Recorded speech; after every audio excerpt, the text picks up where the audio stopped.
Ghost Hustle Horror presents the Horror of Enfield. In the 1970s, the small town of Enfield, Illinois was shaken by a rash of terrifying reports. Locals swore they saw a grotesque, three-legged creature lurking near the railroad tracks, a beast with glowing red eyes, thick claws, and gaping jaws. Livestock were found mauled, fences torn apart, and one brave farmer even fired on the creature before it vanished into the mist. As quickly as it appeared, the Enfield horror slipped back into local legend, dismissed as hysteria or misidentified wildlife. Until now. Present day, Enfield, Illinois. Sheriff Carter Reid stood grim-faced outside the county hospital, looking through the window at the boy lying pale and comatose under harsh fluorescent lights. His friend, 12-year-old Evan Masters, sat on the bench nearby, trembling violently, wrapped in a blanket. His arms and legs were shredded with deep, ragged gashes, and he couldn't stop whispering. It had 3 legs.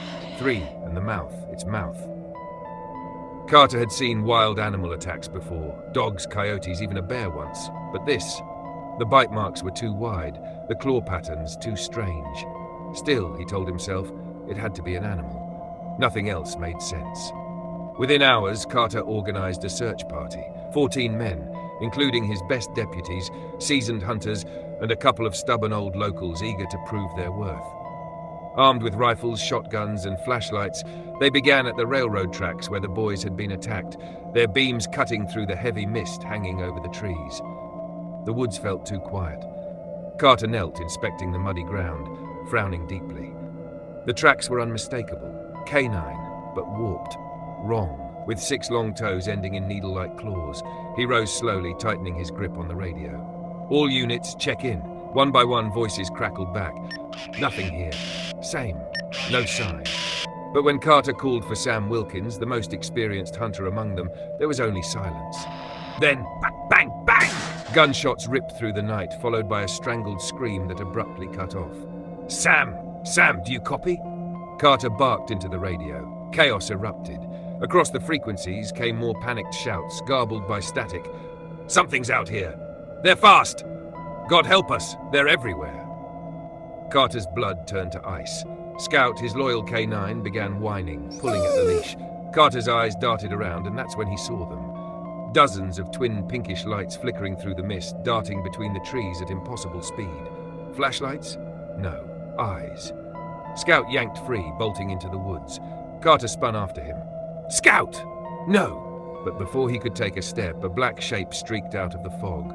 There was a wet crunch, a sharp, pained yelp, then silence. Carter ran. Heart hammering, lungs burning, he tore through the brush until he stumbled upon 3 members of his search party huddled together.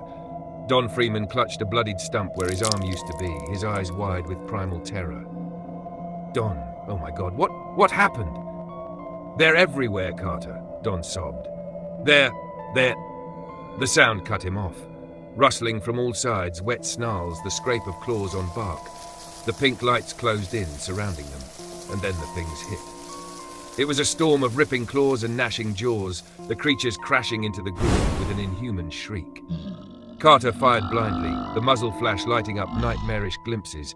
Grotesque, sinewy beasts with slimy grey skin, massive jaws lined with razor fangs, 3 stilt-like legs propelling them at impossible speed. The screams of his men were choked off one by one, the air filling with the crunch of bone, the tearing of flesh. Carter stumbled back, his boots slipping in something slick and warm, his ears filled with the wet, gurgling sounds of men being devoured alive. As the last shell clicked empty in his shotgun, Carter realized dimly that this wasn't a hunting trip. This was a slaughter. And no one was making it out of these woods.